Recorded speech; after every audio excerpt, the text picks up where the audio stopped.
இறையேசுவில் அன்பார்ந்த சகோதர சகோதரிகளே, அம்மா கூப்பிட்டு, சுசான், ஏன் சாத்தானை உன் உள்ளத்தில் வைத்து தம்பியை அடித்தாய் என்று கேட்கிறாள். மகள் சொல்லுகின்ற பதில், சாத்தான் உள்ளத்தில் எனக்கு கொடுத்த உந்துதல் கன்னத்தில் அறைய வேண்டும் என்பதுதான். காலால் எட்டி உதைத்தது என்னவோ, இட் இஸ் மை கிரியேட்டிவிட்டி என்று ஆங்கிலத்தில் சொல்லப்படுகிறது. சாத்தான் நம்மை தூண்டக்கூடும். நம்முடைய செயல்பாடுகள் சாத்தானோடு சேர்ந்து இன்னும் ஒரு படி மேலே செல்வதாக இருக்கக்கூடும். இன்று ஆண்டவர் இயேசு கொடுக்கின்ற இந்த ஓமையானது பயிரா பதரா, பலன் கொடுக்கக்கூடிய வகையில் என்னுடைய செயல்பாடுகள் இருக்கிறதா, அல்லது எதற்கும் பயன்படாமல் பதரை போல் இருக்கிறேனா?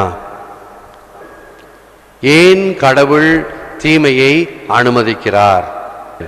தீமைகள் ஏன் இப்படி தலை தூக்கி தாண்டவம் ஆடுகிறது? இன்றைய நற்செய்தி தான் அதற்குரிய பதில். நல்லதும் தீயதும் ஆங்காங்கே அப்படியே இருக்கும், ஜக்ஸ்டபோஸ்ட். இப்பொழுது நம்மையே எடுத்துக்கொள்வோம். நாம் 100% நல்லவர்களா? 100% ஐ எம் ஓகே என்று யாராவது சொல்ல முடியுமா? ஒருத்தரும் சொல்ல முடியாது. அதே போல 100% நீ கெட்டவனா? நிச்சயமாக முடியாது. தீயவனுடைய கெட்டவனுடைய மனதில் கூட ஈரம் இரக்கம் நிச்சயமாக இருக்கும். பாறைக்குள் தேரை வைத்தாய், தேரைக்கும் நீரை வைத்தாய். ஆகவே தீயவனுடைய மனதில் கூட நல்லது இருக்கும். மண் வயலில் என்னவோ களைகள் மாற முடியாது, ஆனால் மனவயலில் களைகள் மாற முடியும்.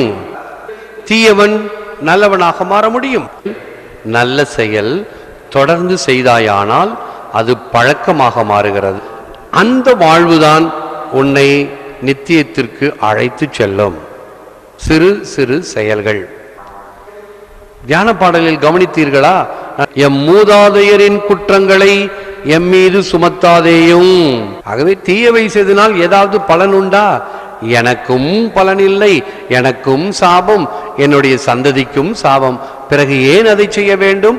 தீயன தீயவை பயப்பதால் தீயினும் அஞ்சப்படும். அஞ்சுகிறோமா? கடக்குது போ. ஆண்டவரே, தீமைகளை நன்மைகள் வழியாக வெல்லச் செய்த